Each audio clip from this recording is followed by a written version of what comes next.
These are in listen-only mode. Hello, THINQ Golf members. Thanks for joining us for this month's webinar. This month's webinar is Adaptability. My name is Tim Souza. I'm joined here by Dr. Debbie Cruz. For those of you that are new to our webinars, I wanted to take a moment and tell you a little bit about our presenter, Dr. Cruz. She's a LPGA Master Professional, scientist, researcher, author, and sports psychology consultant. She serves on the LPGA National Education and Research Board, voted top 50 female golf instructor by Golf Digest, received the first ever Best in Science Golf Award by Golf Magazine, published several times, Golf Digest, Golf Magazine, Newsweek, Wall Street Journal, and recently in the New Yorker. She also chairs the World Scientific Congress of Golf. A little bit of my background: I've been a PGA member for 18 years, mainly focusing more on the instructional piece of it as far as golf swing goes and fitness. I've worked with players at all levels, including PGA, LPGA members. I've been working with Debbie for several years. She certainly has a wealth of information to share with us tonight. One of the things that I found fascinating when I first met Debbie was everything was obviously science and research based with her. So the technology she was using to quantify a lot of her findings, using technologies called EEGs, looking at brain maps. And for me it was, is there a difference between the brain map of an elite level golfer versus an amateur? And one of the things we're going to talk about tonight is, can we make changes in the brain? And that brings us to adaptability. Before we get started, I just want to make you aware of a couple of the features in GoToWebinar. If you have a question, you can type it into the chat. You can also, you'll see a hand icon there that you can raise your hand if you'd like to ask your question verbally. If you type your questions in, just an FYI, they cannot be seen by the other attendees. The format will be simply as follows. Debbie and I are going to present some concepts for 10-15 minutes, and we're going to take time for questions. So please grab a pen and take some notes and be prepared to ask some questions. And if you'd like to review the webinar at a later date, it'll be in your dashboard on the website, the THINQ Golf website, for the next 30 days. And for those of you that are familiar with THINQ Golf, and obviously you're members and play the games, that we mainly focus on 5 mental skills. There's certain concepts that there's certainly a lot more when it comes to the mental game. But one can argue which skill is certainly the most important. But I would have to say, Debbie, in my experience, the one that the players struggle with the most, or it seems like because it involves emotion, is what we're going to talk about tonight, is adaptability. So without further ado, Dr. Debbie Cruz. Thanks, Tim. Once again, thanks to all of you for joining us tonight, and we love the questions. So as we go along here, please think of questions and think of players that you've had. I'm sure you can all think of one that was really adaptable and probably one that wasn't so adaptable. And what are the differences between those players? They're all on the tour. All those players are on the tour. Some of them, can be pretty stubborn, or whatever label we want to use there. And that's what helped get them there, And then there's others that are pretty easygoing and adaptable, and that's what got them there as well. So we kind of want to talk about the concept and research a little bit behind adaptability as we start here. Of course, I love definitions, but we've learned a lot making our adaptability game as well. And the first thing that you'll see up there, that first word, is change. Adaptability is changing easily. It's the ability to adjust. And what we're adjusting to are things from the outside world and things from the inside world, our own self. And so that's number one, is change. An adaptive system is what we would call an open system. It's able to fit its behavior and responses, etc., reactions, into a system that already exists. One thing I think that's very interesting is that doing the same thing is not adapting. Okay? When we adapt, we actually change something. So one option, of course, always that we have, one choice on the golf course, is to keep doing what I'm doing. And we're all instructed to go out there with a plan of action, a plan of strategy that we're going to use today on the golf course, and we're going to stick to our plan of action. that is one option, but that would not be considered adapting. Okay, so let's look at a little bit more of the literature. And what the literature is telling us is that the opposite side of the coin, the flip side of the coin, is going to be resilience. So when we adapt and we change maybe our thinking, behaviors, strategies, etc., we are helping ourselves becoming resilient, and we know the term in golf very well, the bounce back term. And that bounce back term is pretty critical for us in order to be able to perform. In the literature also, it is commonly known as cognitive flexibility. Adaptability is cognitive flexibility. Flexibility is an important variable. Once again, I'm sure you know, especially leaders. Leaders tend to be quite adaptable, but we'll talk as we go through. There are times when we can be too adaptable or too flexible, and that's not positive for us either. So we can figure that out as we go along here. Okay, I'm going to start with a little bit of the neuroplasticity, but it's all written here for you. You can read through it. The interesting factor that we all know is our system is designed to adapt. That's how we've made it all these years, is our system is very good at adapting. It adapts at many different levels. We know how to survive. But on the golf course, of course, we want to do more than survive. So neuroplasticity is, especially in the more recent years, has suggested that we make changes in the brain, and there's a couple of different levels that we make changes in. We can make changes relative to the structures, the cell function, the ability to make new cells, the ability to change pathways, and then we can also change or remap the networks, because it's the connections in the brain that are so important as well. And lots of times, you know, neurons that fire together wire together, so we think about just the specific areas of the brain, you know, and they're doing things different. But the other aspect we want to make sure we pay attention to is the remapping of the neural networks. And that's the patterns. We've talked about that in the past, how important patterns are. And when you're out on the golf course, or your students are on the golf course, your athletes, we're always attempting to define patterns. And if we can find patterns, then we can make choices about whether or not we want to make a change to that pattern, which would be adaptability, or we choose not to, and we choose to keep a pattern that seems to be working for us. Okay, so it is important, the anatomy, as you see here, and the physiology. Everything in our system is set up to adapt. Okay, an interesting aspect, I believe, also is the fact that learning is adaptability. Anytime you learn something, what you've already done when you learn is you've changed the state of your brain. Okay, so learning itself is adapting. So we have two types there, functional plasticity, and that's when the ability of the brain to move functions from a damaged area to an undamaged area.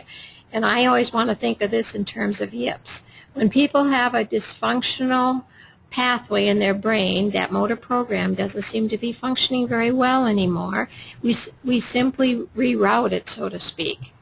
And then the second aspect refers to the brain's ability to actually change its physical structure as a result of learning. And that happens as well. There are many instances of it in the literature.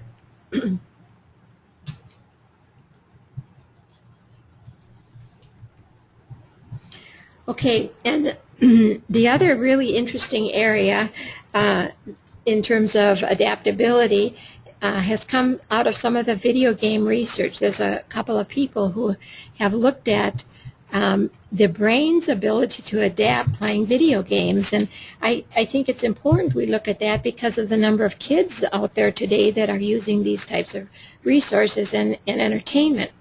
And there are strategy-based video games that have been used to improve or enhance the brain's cognitive flexibility. Action games seem to retune connectivity across and within different areas of the brain. And so if there's any dysfunction or some of our kids' disorders have areas of the brain that are not connected in the same way as others, and they're using action games now to help build those bridges. Gamers learn to learn. This is a really interesting and an important feature. The ability to apply learning to broader tasks is transfer. That's what we're always interested in golf, is how does it transfer? And it is what is the most important part of education. Our kids sit in classrooms and they learn things, but they're learning in classroom with the hope that they use these skills in the real world. So here's how it kind of works in the games, and I often use the analogy when we're giving a lesson. When you give a lesson to players, you're going through different information, pieces of information that are very important for them to learn. But there's also a process by which you go through learning that information. You may start with the ball on the tee, and then you put the ball on the ground, and then you change to a different club, or you change to a different target. You give feedback more often, and then pretty soon you give feedback, verbal feedback, less often. And so there's a structure to that process. And that's what I think we're referring to in this slide when we say learn to learn. There's the information piece of it, and there's the process you use. And I believe that what the gaming people are telling us is that the games, and golf is one of them too, the games that we play not only teach information and skills, but they teach a process. They teach a way of functioning in your brain that you can take out to the golf course, you can take to life, you can take to many places. So I was real excited to see this being studied in this way because, as we all know, transfer is very important. But we are transferring a skill. So, for example, in our attention game, yes, you're learning to pay attention or about attention in that particular game, but you're also learning the processes and subcomponents of attention, like acuity and clarity and vigilance and sustainability. Those are the things, the skills that you're learning that you can transfer out to the golf course when you play. Okay, before I take questions, let me just cover a couple more concepts of adaptability, maybe from a little more of a research perspective, because we've done some studies. I studied stress reactivity for 5 years, and it was really interesting. When people kind of come at, get into a situation, when they may have a little more stress or importance on the shot, or they're coming in for their career best round or whatever, you know, our stress levels can go up in our system. Obviously, adrenaline starts going. And there's kind of two models of how we respond. One of them could be what they used to call the European model, where our emotions go pretty high, but then they come down pretty fast. So we have this initial response, and then we come back down. So we spend less time being stressed. That's adaptable. That's our physiology being adaptable.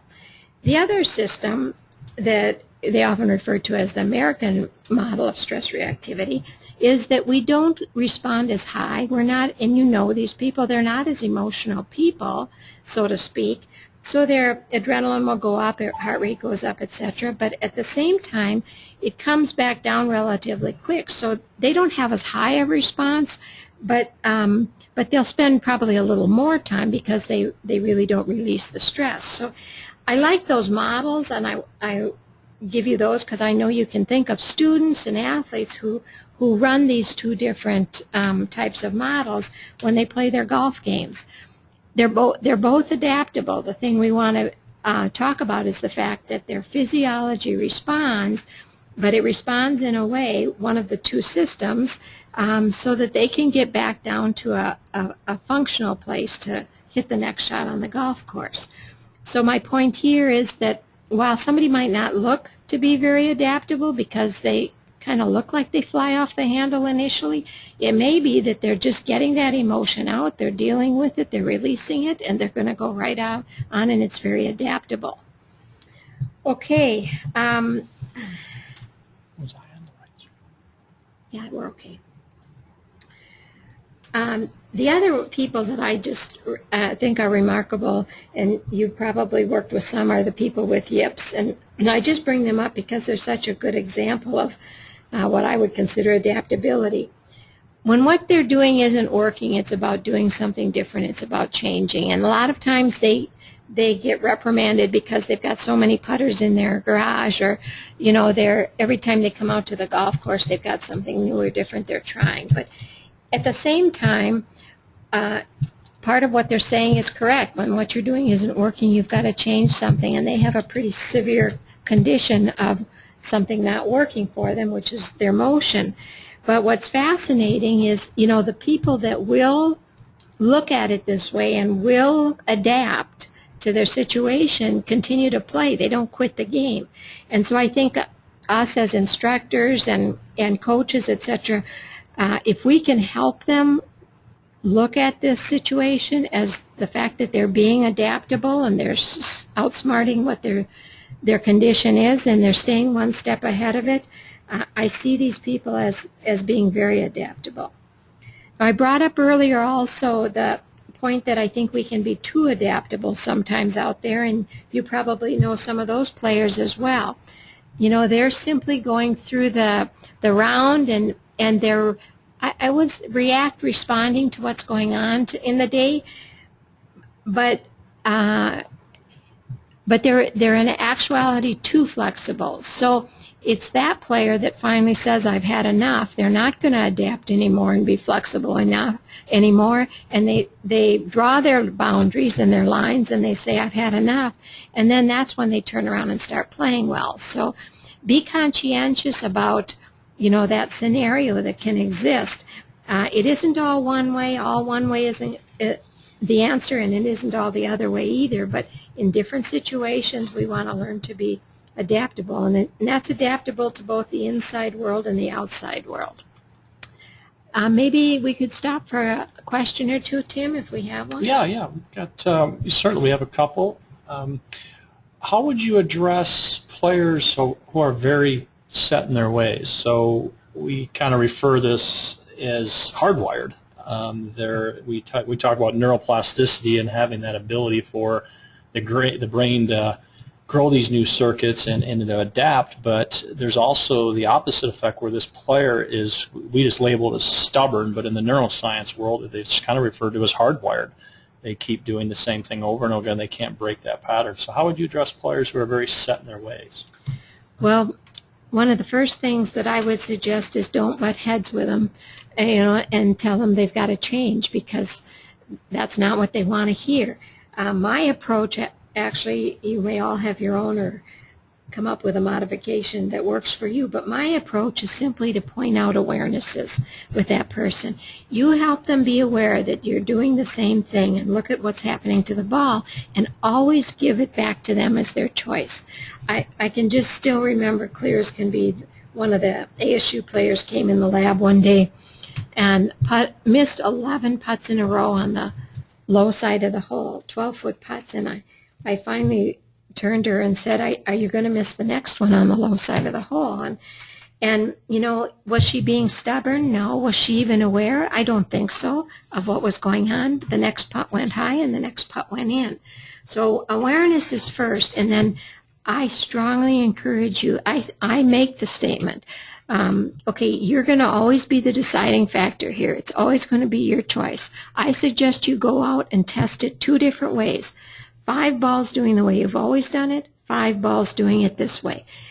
Let the ball tell you. If the ball drops in the hole or flies to the target the way you'd like, you go with that one. If 10 balls doesn't give you an answer, you keep doing it till you figure it out. But those players, you're exactly right.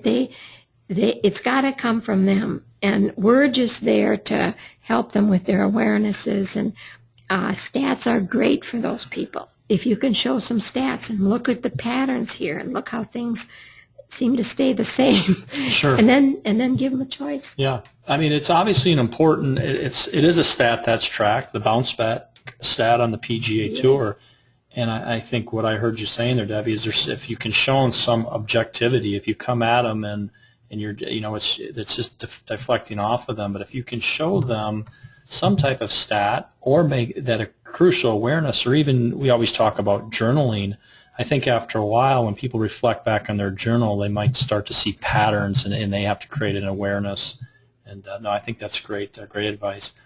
Question, would you say players who often have very poor stretches throughout a round to not be very adaptable, like someone who is even for 7 or 8 holes and then rattles off 3 straight double bogeys?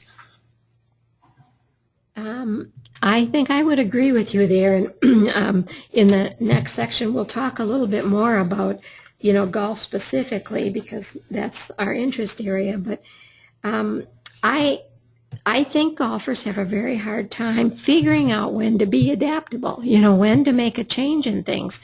And oftentimes, I don't know if they're not adaptable or stubborn, but lots of times the players are so into what they're doing, they just don't realize that you've missed the fairway on the left for the last 4 holes, 5 holes. Maybe you would like to do something a little different on this tee shot.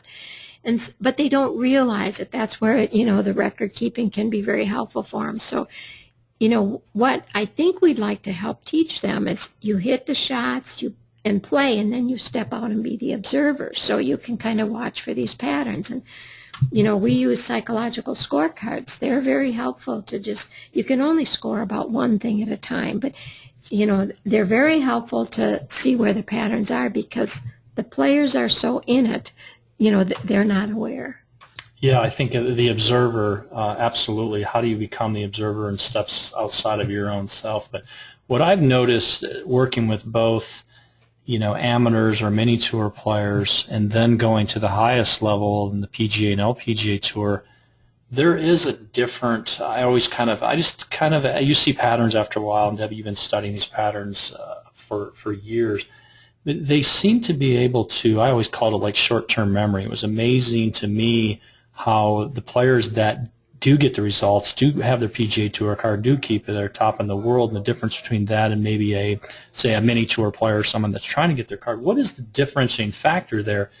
And we could call it attitude or belief, but it seemed like they had a great post-shot routine, and they instantly forgot about, and they were able to adapt, and they always had that skill, as if they didn't even remember that they shot some of the numbers they do. I love Jack's story. Jack Nicklaus, he told Jack he shot 80. He's like, I never shot 80 in that golf course. He doesn't remember. And he never had a 3-putt either. And he never had a 3-putt. So he has a certain image of himself, and he replays it over in his mind again, and that's adapting. Whereas I think a lot of the players that maybe haven't had the success focus too much on what went wrong and the negatives and reinforce those. So adaptability is a lot in the attitude and the belief system behind the player. And we'll talk more about how we can maybe help train adaptability, but we did a choking study, years back, and we had a lot of stress on these people. We changed things in their environment, and which caused some pretty good high stress. And the ones that didn't choke, were able to adapt to the situation, and they did it primarily using past experiences. At least that's what they told us, is they had other experiences in their life, and we're going to talk about that. The importance of how do you train people to be adaptable is you've got to let them experience situations and be able to work through it and figure out their strategies, and they can be much more adaptable, and figure out what their strategies are to be adaptable. That's correct. Yeah, we always, for those that have been on with us before, previous webinars, there's always talked about that environment that you're in. Do you let the environment control you, or do you control the environment? And again, kind of making your inner world more real than your outer world. And so we're going to talk about that. We have a couple more questions that have come in, but why don't we going to continue on, and then we'll circle around and answer some more questions. So please keep the questions coming. And again, if you want to ask it verbally, and you kind of want to explain and have some dialogue, please put your hand up and I'll put you on live. Thank you.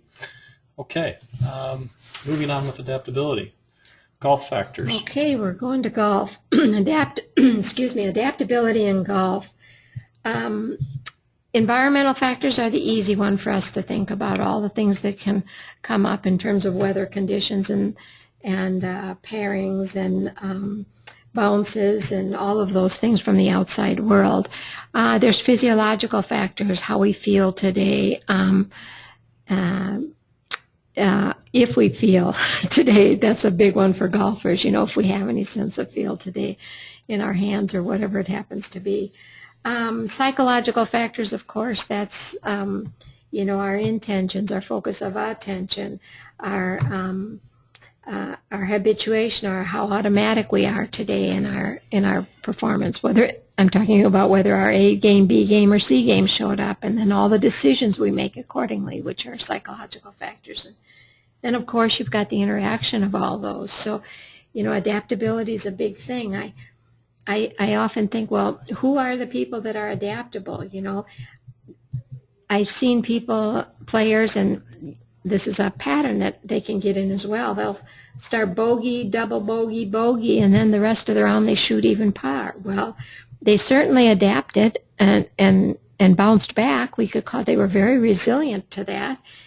We don't want it to become a pattern that they have to shoot the bogey, double bogey, and bogey in order to be able to do that. That can happen, but we don't want that.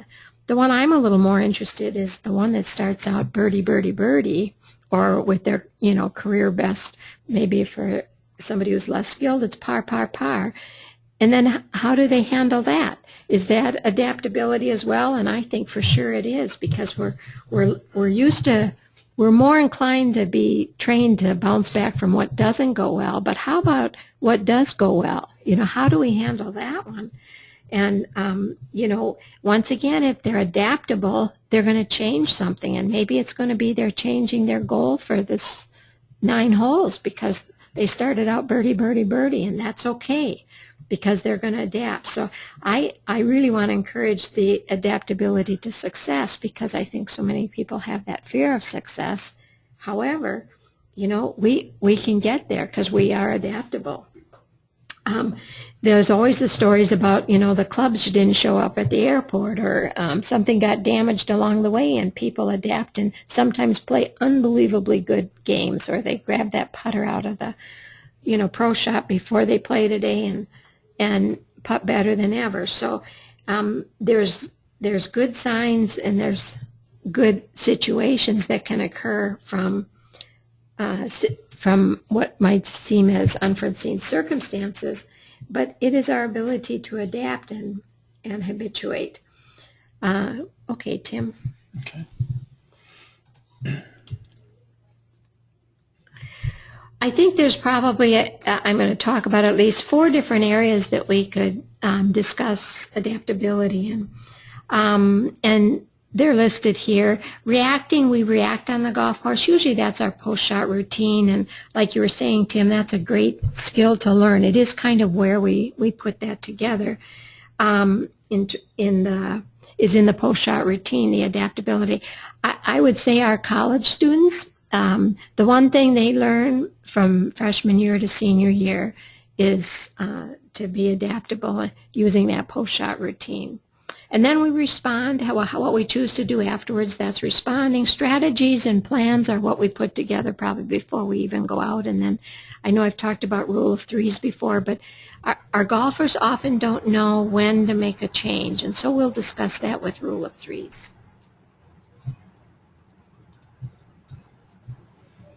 Okay, so post-shot routine is usually our emotion comes often first, not always, but often first, and then we have information, as you know, and then we're pretty much done. And we want to, of course, set a time frame or a behavior range to do that, whether it's 10 steps or 5 steps, or eventually put the club back in the bag and go on. We don't play a reactive sport so much, so this is when we tend to be reactive, and this is where we can make a huge difference in terms of adaptability. The better we get that post-shot routine down, the more consistent we are with it, the less reactive, the more we're going to be resilient and bounce back, and the lower we're going to score. So that one's probably one of our easiest formulas for adaptability. Responding is the image I would like for us to have out there in terms of being adaptable, that we respond to situations rather than reacting so much. We make choices about our performance after we swing the club and hit the shot. we call it attributions in sports psych, but we would like those to be internal. They come from us. It's not the outside world controlling us. They are controllable. How we respond is how we choose, okay? And they're relatively stable. So we have this nice picture of ourselves going out there and being able to handle most anything that comes to us. We're making choices about it. We're not reacting, and that's a great image for us on the golf course. And then there's a post-performance routine that we can use. I mean, they're just those 3 simple questions after each round that send us off with, you know, positive from the day, a learning experience from the day, and a plan or decision to do something about it. So these are skills that we use to help ourselves be adaptable, whether it was a great round or whether it wasn't such a good round. And sometimes I think we also need a lot of adaptability to our great rounds. Yes. I want to just mention, maybe before we go on, you know, when we do distraction studies, and which are attempting to teach people to adapt or find out how they adapt, they're always interesting, Tim, and we find that 50% of the people get better in distraction and 50% of the people don't. So there's the reaction component of it, and here's the respond component of it. And the people who do well, excuse me, tend to focus more and better in distraction, and they tend to call up, you know, their past experience when they've been able to be successful, and they use that. When we look in the brain of people that we've studied, we did the Swedish European Tour players once, and we gave them this real strange new putter to use, and activity went up in 26 out of 32 different sites in the brain. So what's going on there is, I think we kind of shake them out of their old pattern that's not working so well today. We increase the activity. We have more diffuse activity around the brain, 26 out of 32 measures, and then the brain finds its way back into a pattern that can be more successful, probably a small change, because that's adaptability or alteration. And that's, I think, what you do with them also on the lesson tee or out on the golf course with them, is to find something small to change in whatever their setup, the forward press, their left foot pulls back a little, something ever so small that changes, that allows them then to change in the brain and do something slightly different, and then they have a chance to be successful. And in our research, within 20 balls, they were kind of back to a pattern that was successful for them after we made the change of that very different putter they had to putt with. But they're back on track, and they're doing very well. So my point is, we kind of shake up the system to shake up the brain to make a change, and then to find a pattern that works for us. That's probably why demo days are so successful. That's exactly right. I've done enough demo days in my time to you hand them this new weapon, and they kind of free up. Yes. And is their brain actually, is it becoming more coherent, in sync, and they let it go, and all of a sudden next week that driver doesn't work. It's exactly right. I always tell people it's with the placebo new clubs. driver. Well, that's right. But I tell people with new clubs, at least do 20 shots, because that's what we found if it still benefits you after 20 shots, it's probably going to be something good for you. Otherwise, it was just, I call it the newness effect. You know, so it's very interesting. And you mentioned earlier the physiological factors, environmental factors. You know, with amateurs, what's your advice to amateurs? A lot of times we're talking about adapting on the golf course, but obviously I've been giving thousands of lessons, been to thousands of tournaments, and I was actually working with a couple players this past weekend after a mini tour event here in Scottsdale. And, you know, the idea is, okay, I didn't perform well on the golf course. What do players do afterwards? They go to the range and they search for a feel. What am I doing wrong? What's wrong with my golf swing? And it's not they're not really aware. It could be physiological. It could be something that if it was something to the golf course, or it could be anything that it's not always the golf swing. So post round routine, what do you suggest for players to do if they play well? What would you like them to do? You like them to, hey, anchor that, go home. Mm-hmm. If they don't play well, is it different? Do I go to the range and do I grind it out until I find a feel? What is your post-round adaptability recommendation? That's a good point, because it certainly is going to influence the next time they show up at the golf course. And when they play well, Tim, I think it's exactly what you say. You want to anchor it, gee, I really did well today, and you want to go back and define, what did I do? What was I saying to myself and asking of myself in the parking lot before I went in? How did I prepare today? How did I get, how many balls did I hit? In what order did I do them? Anything that you can define that allowed them to get in that really nice state of mind. What did they eat? What did they drink? I mean, it's as far as you want to go, but whatever pattern helped them get in that good state of mind to perform, they want to use again. So now the players that didn't play so well, I'm in favor if there's some little thing in their swing that they think they want to work out, when they go to the range afterwards, that's fine. It shouldn't take very long, Tim. They shouldn't be out there for very long. They're going to figure it out. Oh, man, was I taking a little inside or was I not? Was I on track or was I pushing it out going back or whatever? And it won't take very many balls to figure that out. Exaggerate. Do it one way and do it the other way.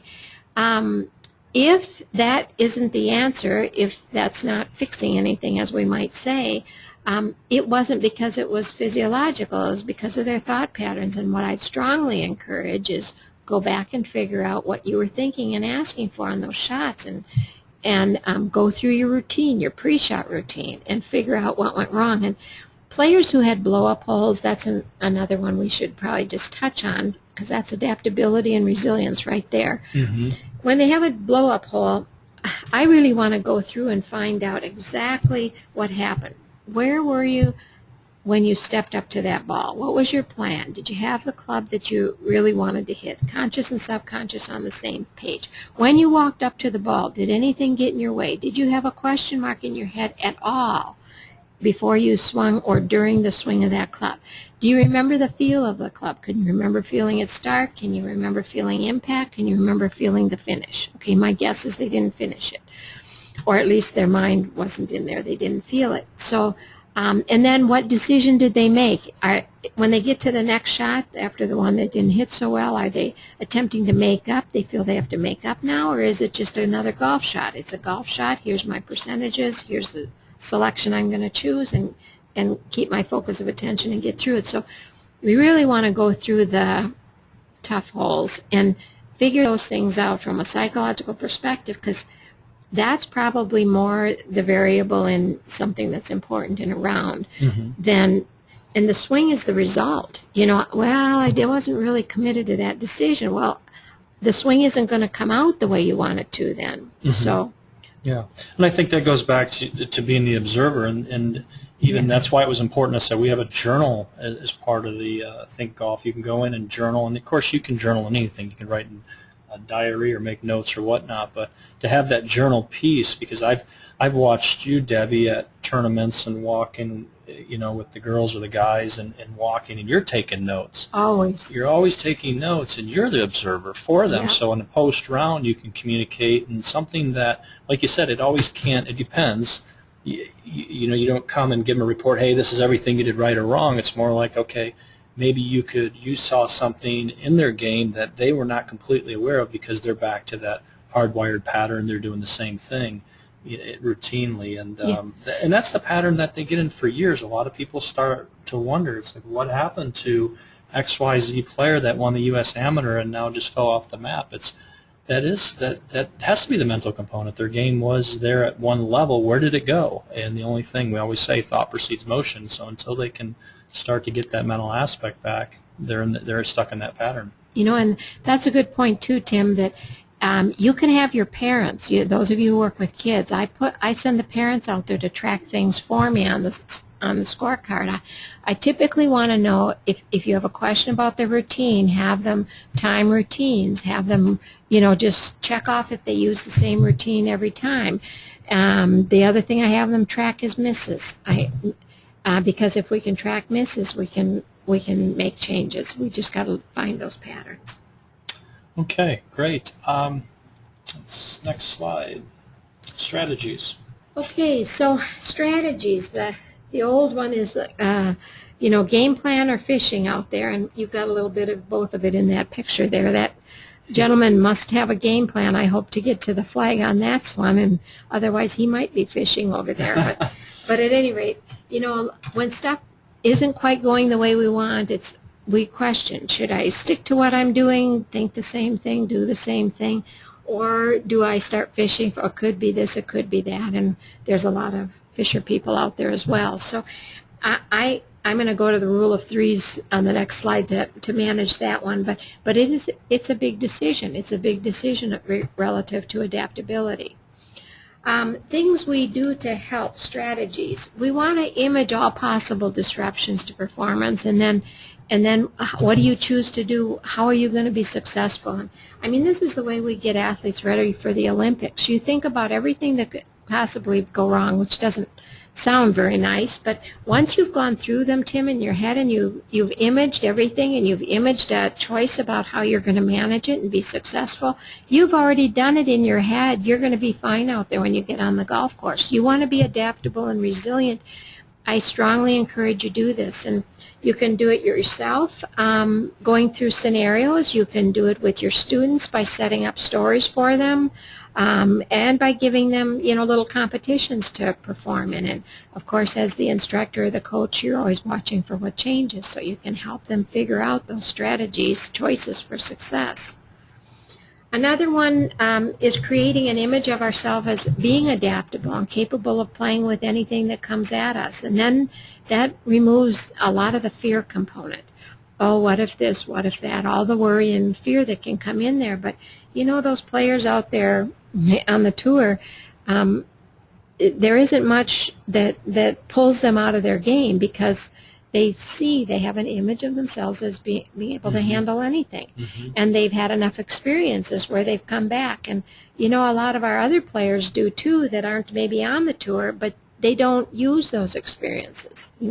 If they're written down in their journal or their treasure box, they're great comebacks, and the kids love hero shots, but those are all adaptability shots. Yeah. And then eliminating the image of how you think things should be on the course. This one's kind of important in here, I think, for adaptability, because we get the expectations. We have the expectations that grass is so pretty and green and my ball should bounce the correct way all the time. And those putting surfaces are so gorgeous and beautiful that, if I putt it good, it's supposed to roll in the hole. And so we have a lot of expectations, have to, need to, shoulds that we put on ourselves. Those are not helping us be adaptable. So the more we can eliminate the expectations, the more we eliminate the frustration. Frustration is hard to come back from and be resilient from. So packaging all those up in a nice little bag in our head and putting them in those trash cans on the golf course would be a very good thing to do. They're inhibiting our ability to be adaptive, in my opinion. The game plan versus the fishing, I think we've all gone fishing. How early do you go fishing? It's funny I think of if you're playing in a pro-am, or it doesn't even necessarily have to be an amateur, it's like they're ready to go fishing after the first shot. Today's not my day. They hit one out of bounds. Today's not going to be a good day, and they've kind of, now with tour players, they stay more patient. Do you have rules of thumb? I remember you giving me advice to one of my players on the European tour. It's like take it in 3-hole strides. Next slide. And that's your series. Just go ahead, next slide. We're on the next slide. It's very but good. I have a question on eliminating the image of how you think. I remember back when I was playing tournament golf that I would play the golf course through in my mind for 18 holes, and everything was perfect. You just play hole number 1, and I'm going to hit it here, and you can see the whole golf course, and you play it through in your mind. And that's great for an imagery standpoint, but are you giving yourself false expectations that you're obviously going to have? So do you have images of, you don't want to have images of bad shots, but Correct. How do you handle that? That's a good question, Tim. We had this big debate with the national archery team years ago, and this is when we used to win the gold medal always in archery. And it was a debate. Do you ever watch yourself miss a shot, miss a 10? And the question, or the answer we came up with was this with the top I mean, Rick McKinney won the gold medal, I don't know how many times, but no, you don't do that, but you image yourself coming back. You image yourself being in the trees or the cactus or wherever, the edge of the water there, like this gentleman, and you image yourself being very calm and clear, thinking in that situation, you handling it just fine, looking at all your options, making a good decision, setting up like you mean it, hitting it with authority, staying in the shot till you're done, and take what comes. You know, so that's a very good point. You image yourself coming back from those situations. That makes an awful lot of sense, and I don't think a lot of people do that. You No. know, I would say a majority, even at the highest level, probably don't see themselves in that situation. But until you rehearse that in your mind, you know, now I think players don't work on their mental game always the most efficient ways. They do it. They kind of always do it and say it's experience. Oh, I learned something, or I have experience, but rehearsing these images could really speed up the efficiency on that and not having to play, because there's a reason that playing tournament golf takes so long. I mean, the average tour player a lot of times doesn't get their card till they're 28, 29, 30 years old, or why handicaps stay the same for years, and this is obviously what we're trying to address to give people these tools. So I'll go to the rule of three. Yeah. You know, this one pretty much came out of watching Putts in the Lab more than anything else, but we do have that 3 times is a charm, or 3 strikes and you're out. But the system is really good. The system is designed, remember, to adapt. The system will figure it out in 3 times. The ball goes right off the tee, the ball goes left. You can put money on the 3rd one going down the middle. They leave a putt short, they leave it long. It's going to be right around the hole on the next one. The system is designed to do that. It's designed to adapt. If you can't get it in 3, okay, it's time to change something. And if you simply, that's why we make that line on the card every 3 holes. Start over every 3 holes. These things help us change to shake up those patterns in the brain, get us out of where we're stuck, and go. It's just like, you know, it's momentum, and it's when, you know, a team's doing great on the court in basketball or whatever, man, you don't want to break the momentum, but everybody calls a timeout to do it. And so ours is a little different in golf, but if we have the rule of 3s. You left 3 putts short, you know, the last 3 putts short or whatever, it's time to change something. Put your visual focus on the back of the hole instead of the front of the hole, or, you know, close your eyes and putt it, or, you know, listen for the ball to drop. Do something different because what you're doing isn't working. So that's where I think we can make a decision between our game plan and going fishing on the golf course. Absolutely. We're back to some questions, which we have quite a few, and I think we have ample time to answer these. Let's go to see if we've answered. I feel sometimes that when I play, I think what we're saying is play the same course all the time, I get very set in club selections and shots. However, when I play another course or go on vacation, I'm very hesitant to adapt to new environmental factors. Like even if I know the ball flies further, I'm very hesitant to adjust club selection. So, yeah, great example. I mean, if you're playing your local club and you go up into, here in Arizona, you go up to Flagstaff, where it's 6,000 feet, you go to a new environment, how do you adapt to that new environment and that new golf course? Because I think a lot of amateurs, they establish their USGA handicap at their local club. They play the golf course over and over and over again. And I see this, and we see this in college golf too.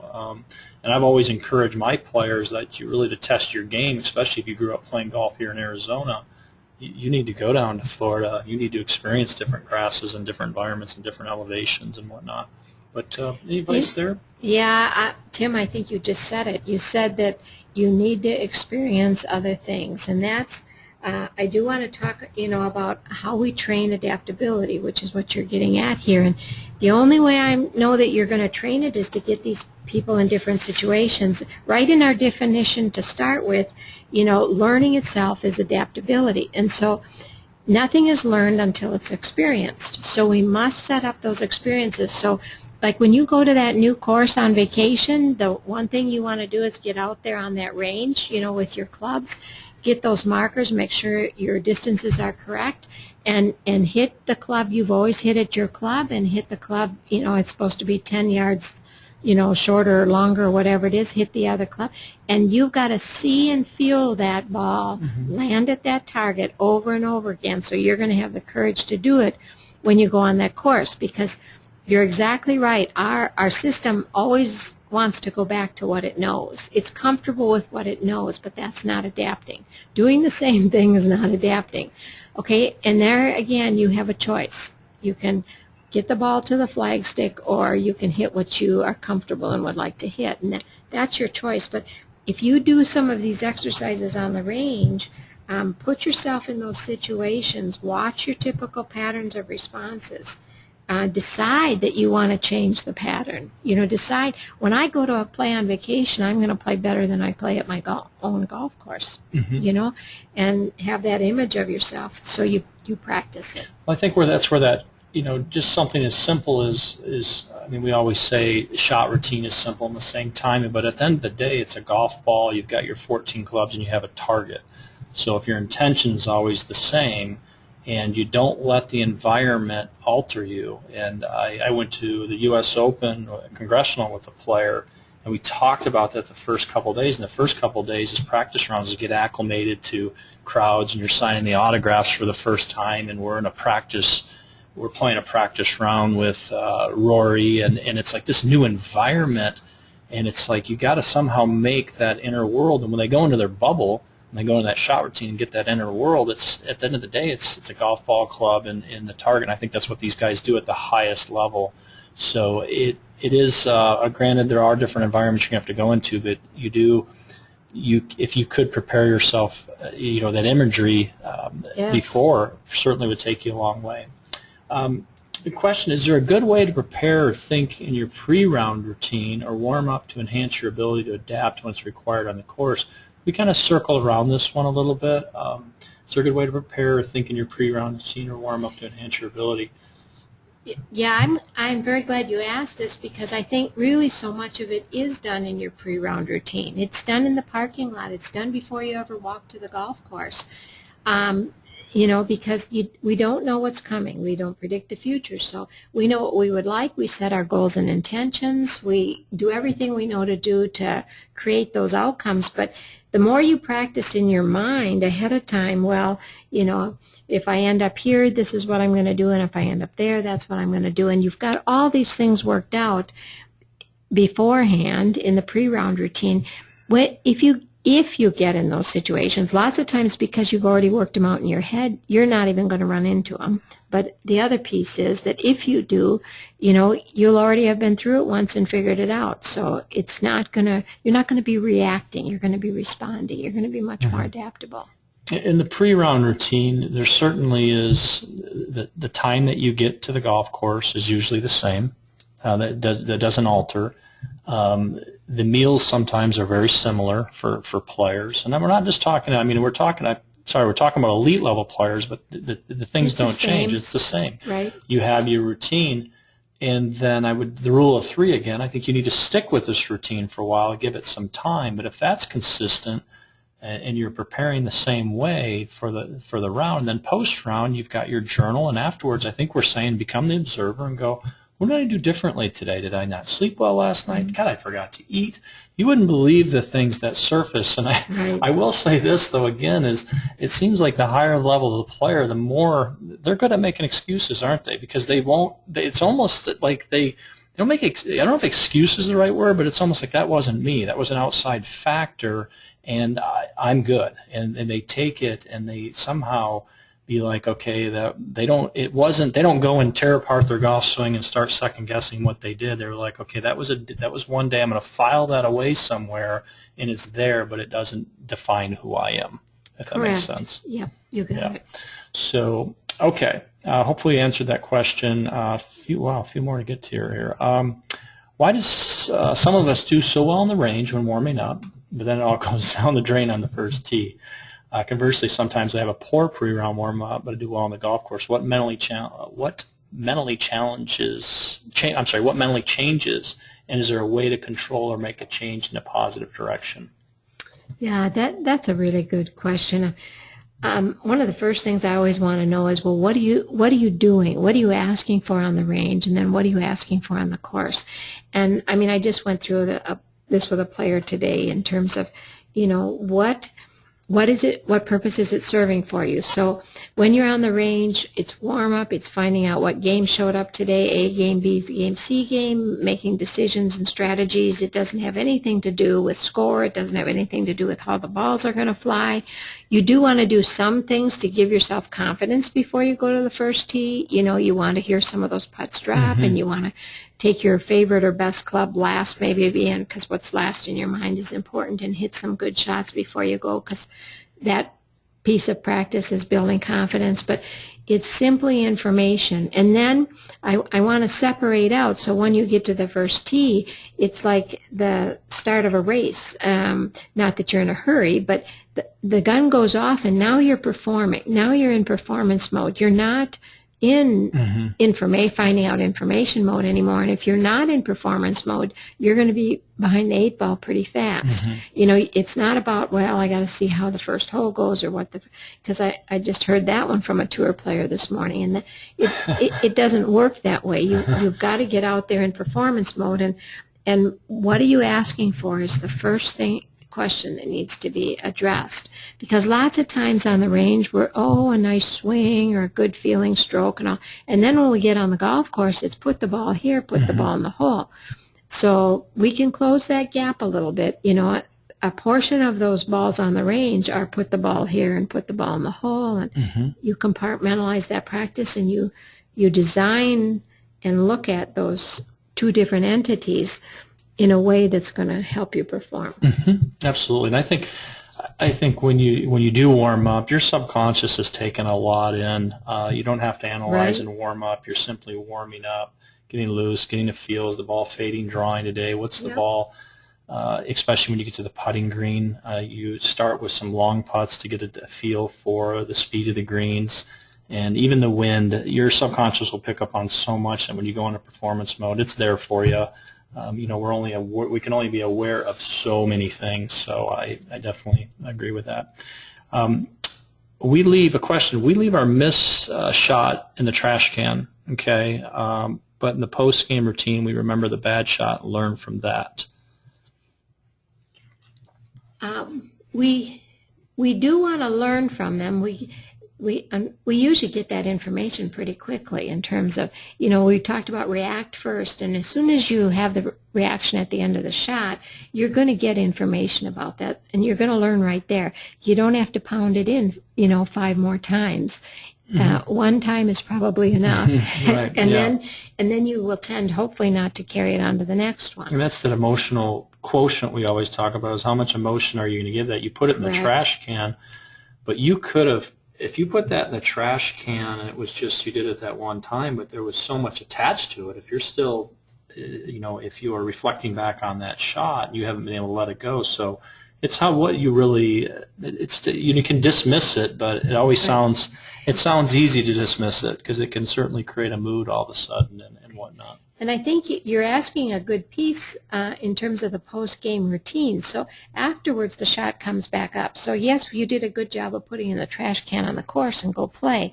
But afterwards, it comes back. And I really do encourage players to use it. We call it error parking. And you park that shot you didn't like, but you do come back and you, I would like to think, are more objective about it instead of emotional about it. And you can go through, and yes, you do learn from it, but the most important piece is that you make a decision about what you're going to do for the next time you encounter that situation, and you go with it. And that, it doesn't take, hours to do that. It only takes a few minutes.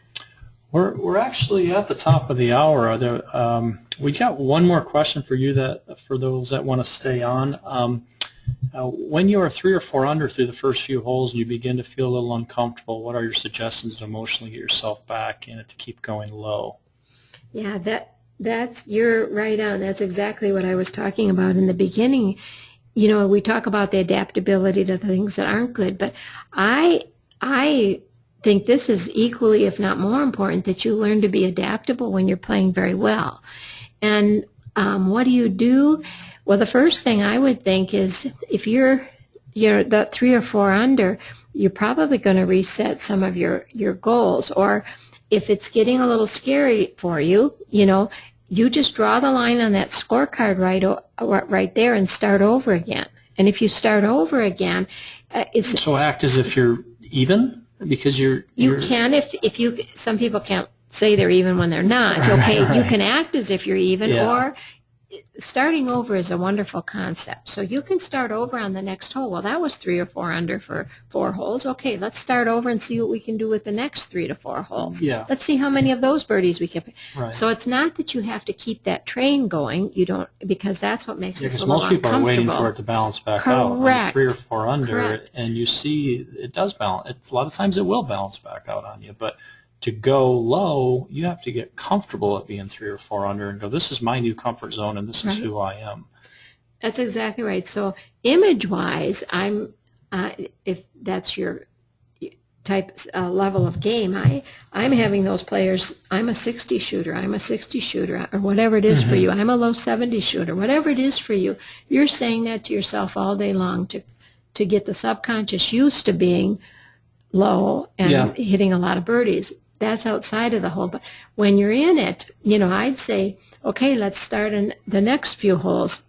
So because you're taking with you an uncomfortable feeling from being so low, we want to stop that, block it. I don't want to use the word block, I'm sorry. We're just going to put a stop sign up there and stop that and take that great psychological momentum we have right now and say, okay, let's make a goal for the next 3 to 4 holes.